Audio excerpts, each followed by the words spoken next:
Hi friends, welcome back to my channel. Bajaj Splendora 3 litre 3 KV watts అండి.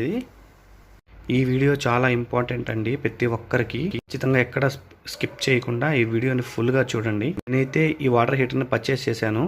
Purchase చేసిన తర్వాత కొన్ని ఇష్యూస్ అయితే ఫేస్ చేశానండి. ఇష్యూస్ మీరు కూడా ఫేస్ చేయకూడదని చెప్పి నేను రీల్ చేస్తున్నాను. నేను 2399 రూపాయలు పెట్టి ఈ వాటర్ హీటర్ని పర్చేస్ చేశాను. వీళ్ళు ఇక్కడ ఫ్రీ ఇన్స్టాలేషన్ అని చెప్పారు. చూడండి, కింద కొంచెం స్క్రోల్ డౌన్ చేస్తే ప్రోడక్ట్ డీటెయిల్స్ అని ఉంటుంది. అక్కడికి వెళ్ళి చెక్ చేయండి. ప్రతి ఒక్కరూ పర్చేస్ చేసేటప్పుడు ఏదైనా సరే మీరు ఒకసారి ఫ్రీయా లేదంటే కాస్టా ఇన్స్టాలేషను అని చెప్పి చెక్ చేయండి. నేనైతే చెక్ చేస్తాను ఖచ్చితంగా. ప్రోడక్ట్ డీటెయిల్స్లోకి వెళ్ళాను. చూడండి, కింద అయితే నాకు ఫ్రీ ఇన్స్టాలేషన్ అని ఉంది. చూడండి, సీ మోర్ అని క్లిక్ చేయండి. సీ మోర్ క్లిక్ చేస్తే free installation and free inlet pipes worth 600 by brand అని ఉంది కదా. సో నాకు 2 days తర్వాత ఈ ప్రోడక్ట్ డెలివరీ అయింది. డెలివరీ అయిన తర్వాత నేను ఇన్స్టాలేషన్కి స్లాట్ బుక్ చేశాను. స్లాట్ బుక్ చేసిన తర్వాత డెలివరీ బాయ్ అతను కాల్ చేశాడు. కాల్ చేసి ఇన్స్టాలేషన్కి ఛార్జెస్ అవుతాయి అన్నాడు.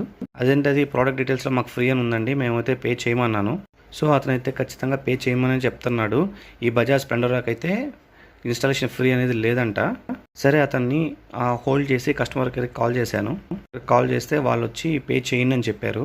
నేనైతే అమౌంట్ పే చేయలేదండి, వాళ్ళ దగ్గర నుంచే ఫుల్ రిఫండ్ తీసుకున్నాను. అది ఎలాగా అనేది నేను ఫుల్ వీడియో చేశాను. కింద లింక్ ఉంది, ఆ లింక్ క్లిక్ చేసి ఫుల్ వీడియో వాచ్ చేయండి. Thank you, love you all, by by.